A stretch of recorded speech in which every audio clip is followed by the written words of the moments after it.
Okay. Hey, I hope it's working. I'm gonna wait till I see one of you guys to make sure you can hear me. Sorry, I'm a little late. I actually still have to get my wine about it ready. There we go. Get my, oh, Gail. Hey, Gail. Of course, you're the first one on. Can you hear me okay? Can you hear me? Because I don't want to start talking about some good, juicy stuff if you can't hear me. Hey, Carol. Of course, you're number two. Can you hear me? Courtney. Hey, gang. Can I get a can I get a comment that you can for sure hear me? Okay, can hear just fine. Okay. Like I got a little PTSD about like that it sometimes doesn't work. So I get a little crazy. Um yeah, sorry about yesterday. And I'm going to talk about that later because sometimes it's okay to not be okay. So I'm fine. I'm sure some of you know what that means. I won't say it here because there's a little swear word in there. So I won't go into what fine stands for. But no, I'm actually much better today. And yeah, I'll just go into that in a minute. Tonight I'm going to talk about cancer and dressage because those are the two big things going on in my life right now. And, we just got home from Devon, which is like my favorite show of the whole entire. I love it. I mean, Rolex is also pretty amazing, but I don't ride in that. I just sometimes coach there. But Rolex is pretty amazing. But Devon is such an exciting, special venue. And I do think it's the most similar to competing in Europe. It's really electric.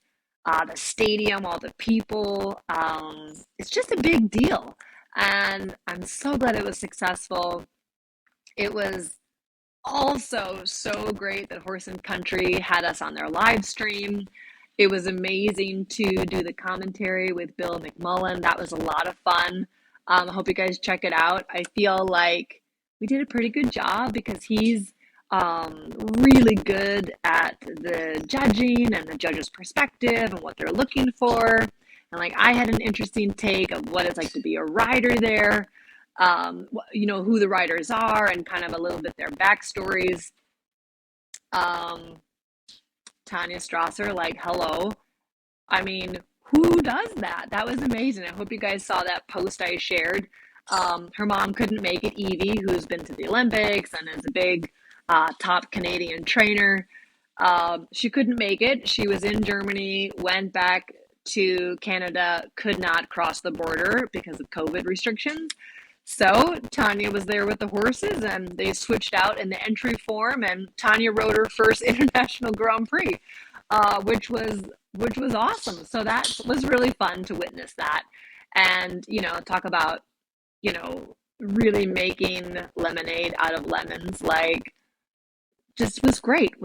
So Devin was amazing, and my students did great. I'm so proud of just their performances, how they represented themselves, how they trained their horses, how they cared for their horses.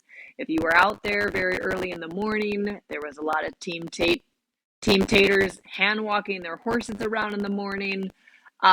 Really true horsewomen, and I'm so proud of Carol and Louisa and Ashley and Siobhan. Beautiful riding, beautiful horsemanship, made me really proud. Um, I'm probably going to do a little medley of pictures in here. Ashley did the open fourth level and pre St. George. Carol on her Dewey, she did the open pre St. George. Louisa did her first CDI, which was exciting. She'd been coming to Devon, I don't know, 20 years as a scribe, so it was really special for her to ride. She came for a week before and trained because she's from Texas, so it was a huge trip for her. Pretty awesome, pretty awesome. Siobhan finished out the weekend winning the fourth level test three.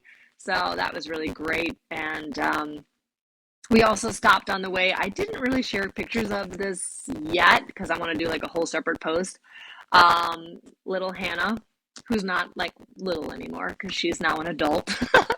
But she has my 3-year-old Maria, CF, that I bought from Nancy Haloesco.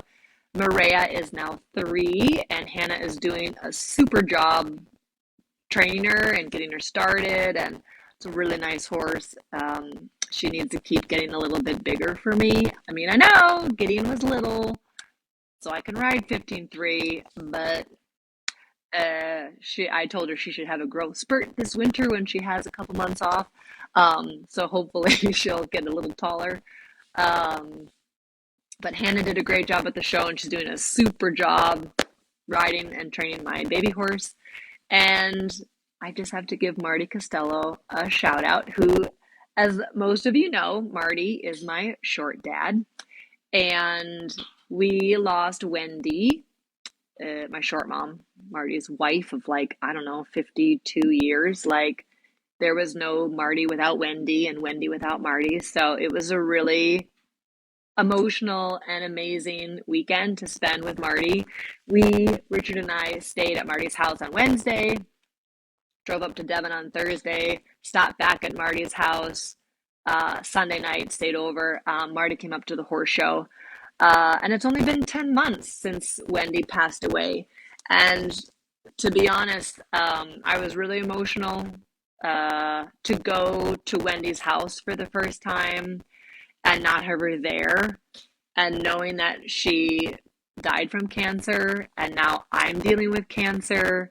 It was just like just a lot of the feels. Like there was like horses on my brain and cancer on my brain and just a lot of love. There was just like so much love everywhere.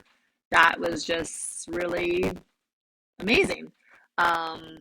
But I was really happy that everyone was so excited to see Marty and just really made him feel welcome. And, you know, when you're together with somebody over 50 years, like you guys are partners in crime. And like the horses were always like Wendy's thing. And so it was just really special to have Marty come to the show and come to Devon. No one really talks about how it feels to be the one left behind. And I was just proud of Marty's courage and inspired by him and his strength, and the healing that was happening was pretty powerful. So that was great too. And yeah, so Devon was amazing. We had a really great tunnel of inspiration. So I hope you guys saw that on Facebook, because that was like a little brainchild we had. I'm like, you know, the most like crazy place at Devon is like walking through the tunnel, and you're like, this is real. I'm going to get on, and I'm at Devon. You know, especially at night when it's like so busy during the day and everybody's milling around and shopping, and then like at night everyone is in the stands. And so you walk through this tunnel and like all the lights are just like on, and you hear the generators from the lights and the warm up, and it's kind of cold, and it's so exciting and just the most amazing thing. Um, so I hope you guys all come next year. I hope in a way it could become like a real event for top riders, because I do think it's important for our horses to see other venues, and it's electric, so you don't actually have to fly across the big pond to go to a high stakes environment. You can go to Devon, and it's cold and it's electric, and you can kind of feel how your horse might react if you go to Europe and want to compete in the indoors or, you know, big shows. It's really a special feeling. So I think I would love to see more people there next year, and I hopefully am there next year riding, because it was really hard. Ooh, it was really hard. Devon is my favorite show ever. So it was hard to not ride, but I do feel like I got really inspired, and I do feel like I learned a lot from Bill. That was really fun. I've always wondered, what are those judges thinking? And I got to sit with him, and we got to see like all the scores and what everyone was saying and everybody's tests, and it was really cool. So, not that I want to be like a commentator, but I want to be in the ring riding. But it was pretty cool to see it from that viewpoint as well. So that was really cool. Yeah. So back to cancer. Horses are all good. Denali got a flying change this week. I signed Darby up for regionals. Yeah, like it's good. Things are, but the horses are like feeling. I feel pretty good. I'm like 7 weeks out yesterday, so I feel good. I do have a little cording when they went up to like dig around in my armpit for my lymph nodes. But yeah, I was feeling super overwhelmed yesterday, and I appreciate from all of you like the grace and the space. And I was really proud of myself for actually, you know, really communicating how I was feeling and that I put myself first. So, this whole thing is like growing. Everything's full of growth. Um, and Richard's actually been really proud of me because during my 6 weeks of recovery, I did do a really good job of like, I did some stuff, and then I put myself back on stall rest, and then I would do some stuff, and I put myself back on stall rest. So like, I seemed like, yes, I did go to the gym and like, because they didn't do anything to my legs. So yes, I did join the gym. Yes, I got a personal trainer. Yes, I work out in my backyard. But I also like with that really feel like with anything with horses, balance is is huge, right? Like we work on riding our horses in balance. We work on balancing them on all 4 feet. We work on balancing collection versus extension. We work on balancing the horse right to left, front to back, all the ways, right? We work on being balanced in our position so we don't put unnecessary stress on their legs, and then just really in life, concentrating on being balanced is also really important. And, for me, I really love the words grace and space because when you're dealing with something, difficult or traumatic or like whatever you want to call it, you need to give yourself space and compassion about how you're handling it, right? And as much as getting up every day and showing up in my best way possible is inspiring to me, and my students and my horses and all of you guys really motivate me to like, you know, show up in a good way.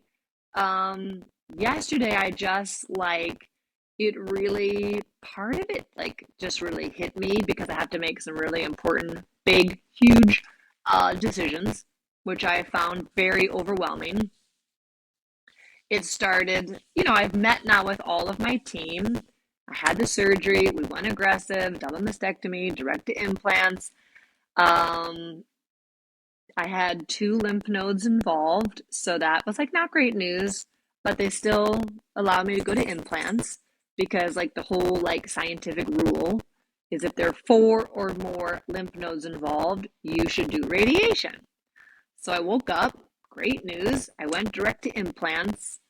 So that meant like, okay, they don't think I really need radiation, although it's not impossible to do radiation on an implant. Is just not like totally ideal because you might wreck it or you might cause it to leak. And then that's like a whole nother thing. I read about that this morning. Dr. Google is sometimes like not great.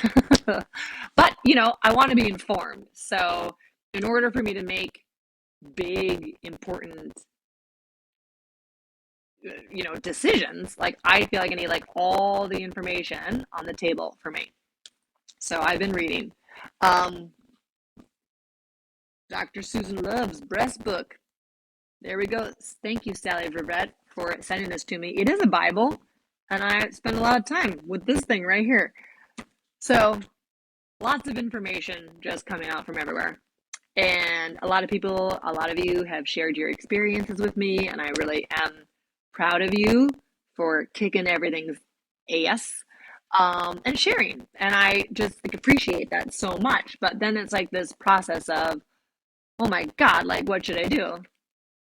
And like what I decide now sort of will decide the fate of my life. So those are really huge um, life threatening decisions to be made. So that felt really overwhelming because the science tells me I technically don't need to radiate, but if I want to improve my chances, I should, right? My oncotype came back low, which was awesome. Okay, so I meditated on my oncotype, which sort of is like scientific information about how my tumor most likely will behave in the future and what are my chances of a future reoccurrence somewhere far off from my breast. So that's important information, and it's amazing what the science behind all of these things is pretty amazing, and it's made a lot of advances. So that's important information. So I was meditating between 7 and 17. Freaking came back 12. Crazy, right? So meditation does work. So that's important information because we'll be circling around to that again forever for the rest of my life because it works. It cured my back, ruptured L5, and now it has cured my oncotype, which is crazy. So that's powerful stuff. That's on probably a whole nother podcast, or Wine About It Wednesday. But so with the science of now my oncotype, I also could pass on chemo if I wanted. But if I want to be totally sure and throw everything in the kitchen sink at it, I should do radiation and chemotherapy, but it's totally my choice. You do what you feel is right. And I'm like, yes, but I don't know about cancer. Like, if you want to tell me about a bone spur and a hock, or like a weird thing in a suspensory branch, or something in the eyeball, or a weird little kissing spines, I'm your girl. I will have an answer for you. It will be in concrete. I will follow my gut and I will know what to do. Why? Because I have experience and I am educated and I have experience in those things. Like freaking breast cancer, like I don't know, and everyone's like, follow your gut. And I'm like, well, my gut doesn't want to be dealing with any of this crap. Like my gut didn't want to watch the video about what a mastectomy looks like. Like I wanted to like run out of that room when they started to play the video of what that looks like. And then during it, I was like, la la la la la. Like I don't, is that what's gonna happen? Like, oh Lord. And then it was not that bad, and it was actually. I mean, it's not fine, but it was like pretty good. I got feeling pretty good. And I feel it's not as bad as getting locked up in Bolivia. I will also say that because while I was recovering, I watched that television show and I thought the double mastectomy is actually not as bad as getting locked up in Bolivia. So anyway, circling back around, I am now given this thing of here is your life. You can decide how you want to proceed. And I'm like, I, I don't know. What is this breast implant illness you speak of? I don't know. What is this neuropathy you speak of from chemo? It's just like, so then I start reading all about the side effects, and then I'm like freaking out.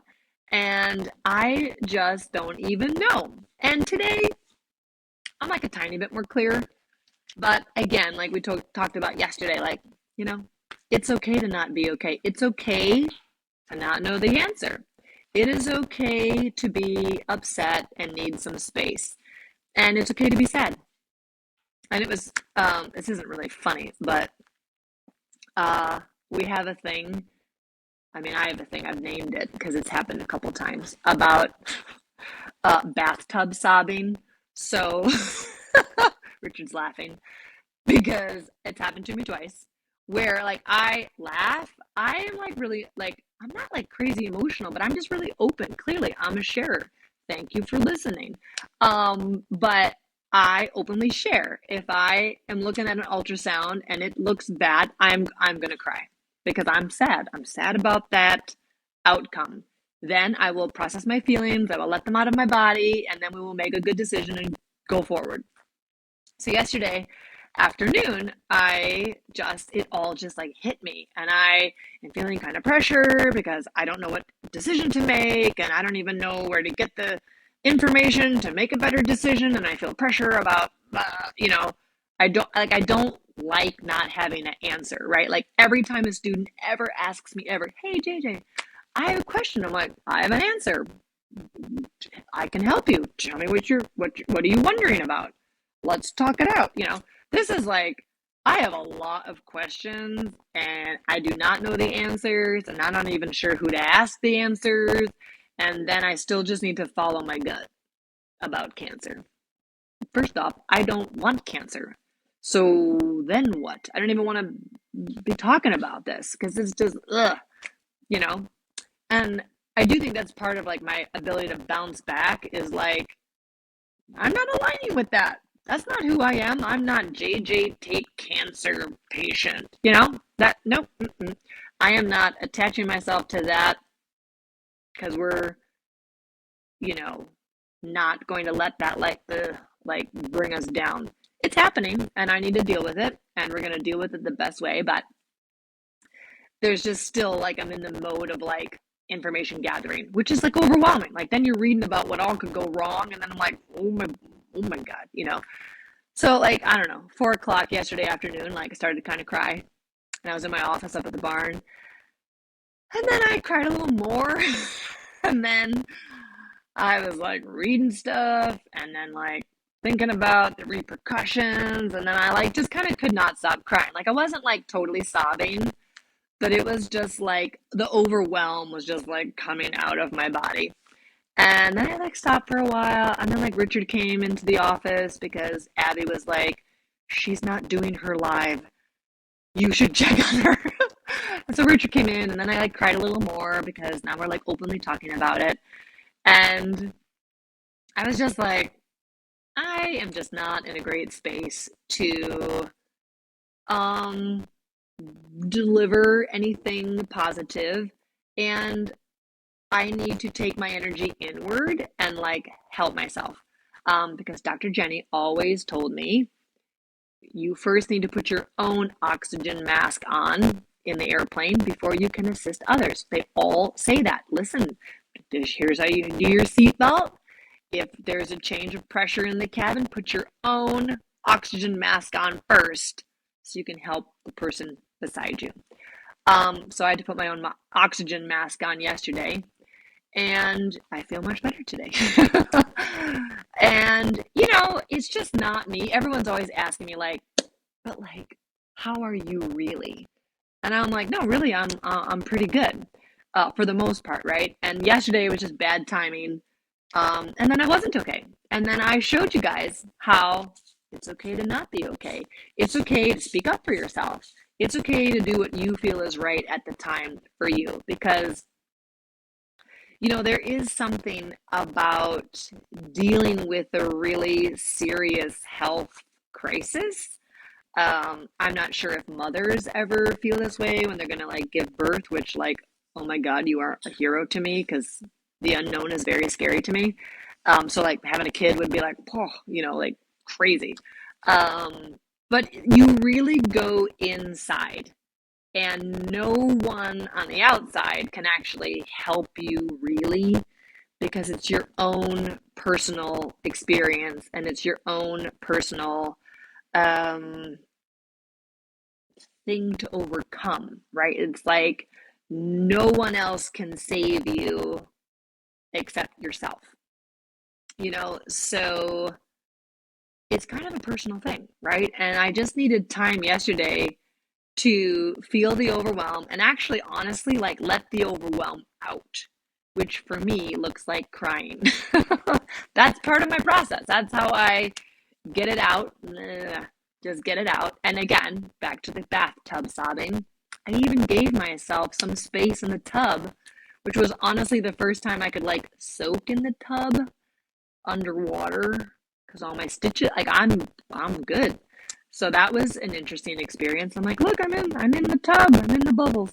That felt good because I love bath time. I love candles and bath and suds and books and just thoughts.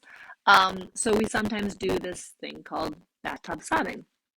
First time it happened, I had to make a really, really difficult decision to sell one of my really sweet horses.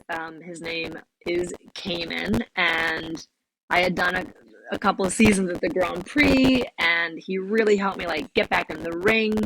And he's a very dear soul to my heart, and I just understood him really well, and I worried about letting him go into another situation that I was not in control of because I am a control freak.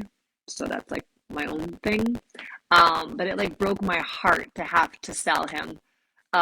Even though he had so much to offer someone else, it was great for him to be able to go to a new situation and be someone else's hero and like A1 top dog horse, you know? So I adore him and love him so much. And I sat in my bathtub and I sobbed. Richard came in. He felt uncomfortable brushing his teeth. And he's like, "Oh my God, are you okay?" And I'm like, "Yeah, I just need to get this all out." Because that helps me let things go. Second time this happened, which now seems, and I will remember this forever, because at the time it felt really, really important. And now I'm like, why did that make me so upset? And hopefully I think about that one time now about my treatments. But the second time of the bathtub sobbing was when Fiji Fabergé, owned by Elizabeth Gorosco Wolf, did not qualify for the Festival of Champions because we had a 65.9% in all the Grand Prix we did at the CDIs that winter, and we needed a 66%. And I was like ranked, I think like seventh or eighth in the country. So I made the top 12, but I didn't qualify because my score was like this much below where it needed to be. And I didn't know that at the time. So I'm like, wow, this is so amazing. Fiji is like top 8. Oh my God, that's so great. Top 10 in the country. Like, wow, it's so great. And then like, no. You are not allowed to go to the championships because your score is still not good enough. And I like freaked out. Ah, bathtub sobbing. I like made all this crazy stuff up in my head. Oh my God. Maybe Elizabeth is going to feel like it's not worth it to keep him in training with me because I didn't make it. And we had talked about the hotel reservations and going to Lamplight, and we're all so proud. And then it was like, you're not going, you're not qualified, you're not good enough. I mean, it just like, I was so upset. And I thought for sure, what is this? This is going to have like repercussions on how she felt about me showing him, and maybe he was going to go home. And but turns out 2 years later, we win the 4-star in Wellington. So that story turned out just fine. But at the time, I was like so upset. I had to bathtub sob. So yesterday, I was like, okay, I'm like crying during the day, which is like very, very rare for me to like not have the horses bring me out of my doom and gloom. Um, so I just let it all just like land in me and process it, and that felt really heavy. So then I was like, okay, I'm gonna take a bath and bring Dr. Susan Love's breast book and read about radiation on implants and chemotherapy. Good times. So anyway, I'm reading about that, and I did not need a bathtub sob. So I know y'all like texted me and were like, "Oh my God, are you okay?" And I'm like, "Yeah, I'm not okay, but I'm okay." Um, but I do think it's really important to remember just key points about going through things. And again, Brene Brown has a really great talk about comparative suffering. And the most pressing and important thing to you is what you're going through. And it doesn't mean that one is more important than someone else's, one's harder than someone else's. Like everyone is on their own path and their own journey, and they're dealing with their own things, and it's all relative to them. And it's really important to them because it's their thing they're going through. And so that's just a great rule in life to just travel through with compassion and kindness to everyone because on July 15th, I didn't know I had cancer either, right? So I didn't know that's what was around the corner for me. I won the Grand Prix on Sunday and found out I had cancer on Tuesday. So you just don't know what people are carrying around and what they're dealing with. And so it's just always important to just like, why not just be a nice person? So I think that's important to always keep that in mind of just be nice. And I think it's also important to really ask for what you need when you need it. If you need grace and space or time or understanding, say that and really honor how you're feeling and ask for what you need. Because again, like it's okay to not be okay. It's not okay to keep that in and act out in a certain way and then feel shame about how you were acting. Like just be up ahead of it and ask for what you need, honor yourself, and step back and do what you need to do at that time. I think it was funny actually that I like gave myself a bath. Like, okay, if you need the bathtub sob about this, go ahead. And I was like, nope, I'm okay now. I need to read about this because I really feel like I need to be more informed. And this won't be the last time. I might bathtub sob next week. I might bathtub if I do chemo and I lose all my hair. I might bathtub sob then. I don't know. And you know what? Whatever happens, it's okay. Because it's okay to be you, and it's okay for you to feel how you feel. And it's really important you honor yourself and respect yourself. And I always think about a couple of questions, right? I think about number one, what does life need from me right now? Does it need courage? Do I need compassion? Do I need patience? Do I need information? Do I need knowledge? Like what does that need from me right now? And I think the second question that's important to think about is like, how do I need to show up right now? And what does that entail, right? Like right now, I really need to show up in a way that is courageous, like all those things. I think that's just always really important. What does life need from me now? And how do I need to show up? Because also, as much as we need to go inward to heal, we also need to get out of ourselves because that is this um, purpose, right? Like we need to go in and heal and save our own selves and like fight from within. but it's also like, what is my purpose? You know, how can I serve others? Because that purpose pulls you out of that deep, dark despair place. And it's important to not dwell down in there. I've talked a lot about how cancer is kind of like this big giant boulder that just gets like put on you, and it's important to feel it, really feel it.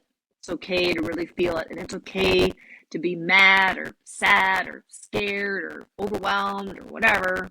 You can bathtub sob if you want or need, but like feel that. But then it's important that that big boulder you can push off of you and not let it just squash all of your spirit and your fighting power and your purpose. Like, we all have a purpose to be here, and it's important to search and figure out what that purpose is, because that is motivation to live in a great way. And of course, as always just do the next right thing.